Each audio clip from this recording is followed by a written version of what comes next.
there's this idea in Jungian psychology called the circumambulation. And Jung had this idea that you had a potential future self, which would be in potential everything that you could be.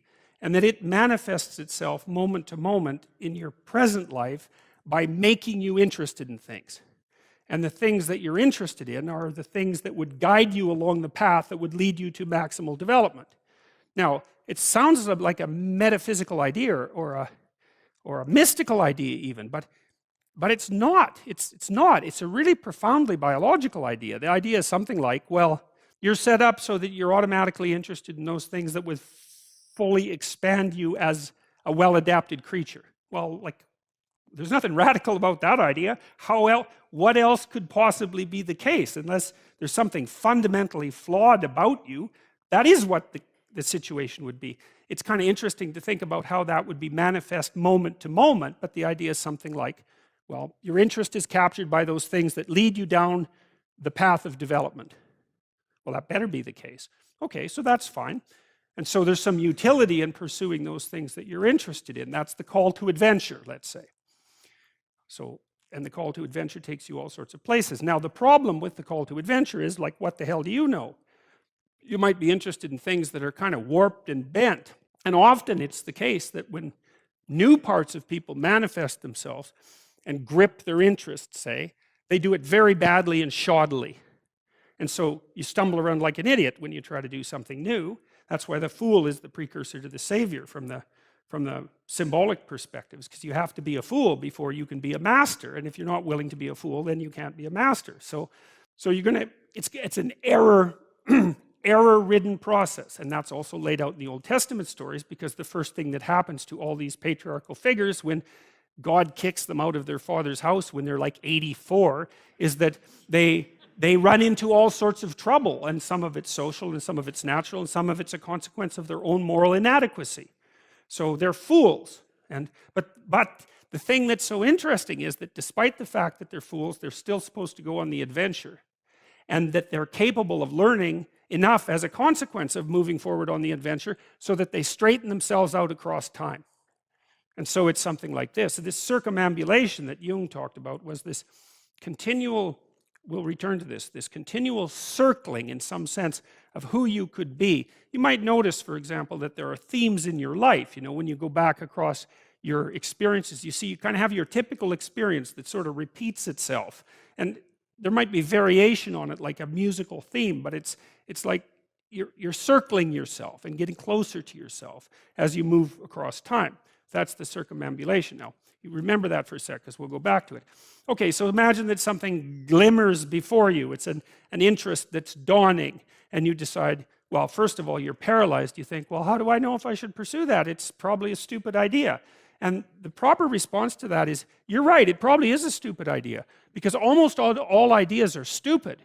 And so the probability that as you move forward on your adventure that you're going to get it right the first time is zero. It's just not going to happen. And so then you might think, well, maybe I'll just wait around until I get the right idea, and which people do, right? So they're like 40-year-old, 13-year-olds, which is not a good idea.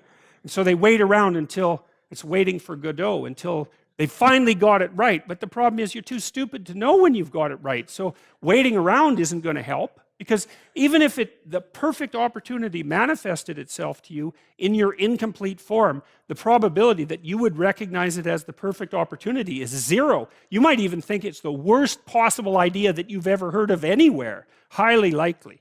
Highly likely. So you have, Nietzsche called that a will to stupidity, which I really liked. So, because he thought of stupidity as being, you know, you have to take it into account fundamentally and work with it. And so you can take these tentative steps on your pathway to destiny, and you can assume that you're going to do it badly. And that's really useful, because you don't have to beat yourself up. It's pretty easy to do it badly. But the thing is, it's way better to do it badly than not to do it at all. And that's the continual message that echoes through these historical stories in Genesis. It's like, these are flawed people. They should have got the hell out of their house way before they did. And they go out and they stumble around in tyranny and famine and self-betrayal and violence. And but it's a hell of a lot better than just rotting away at home. And that's great, so that's good.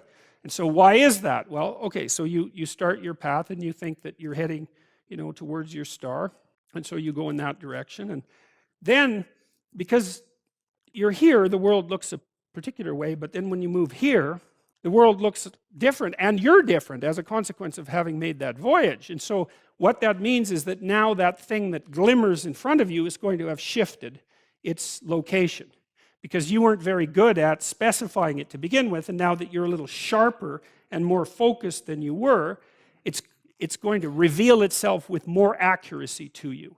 And so then you have to take it's almost like a 180-degree reversal.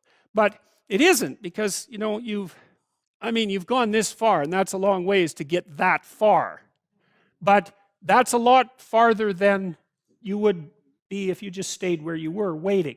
And so it doesn't matter that you overshoot continually, because as you overshoot, even if you don't learn what you should have done, you're going to continually learn what you shouldn't keep doing.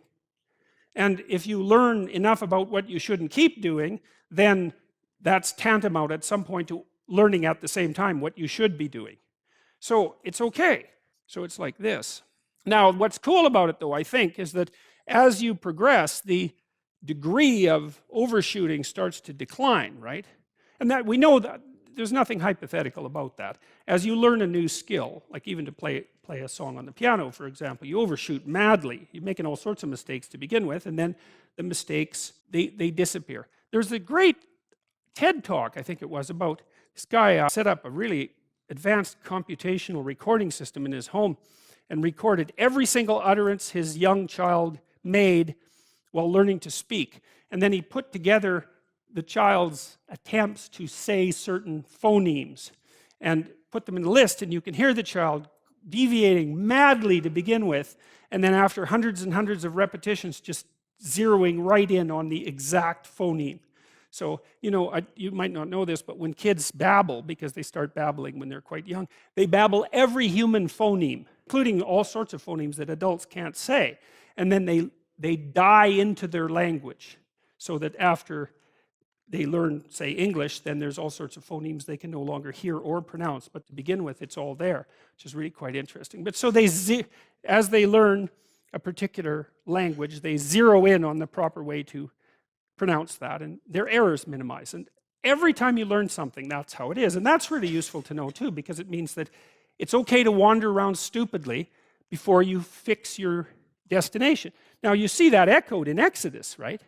Because what happens is that the Egyptians, or the Hebrews, escape a tyranny, which is kind of whatever you do personally and psychologically when you escape from your previous set of stupidly held and ignorant and stubborn axioms. It's like, away from that tyranny. It's like, great, I freed myself from that. Well, then what?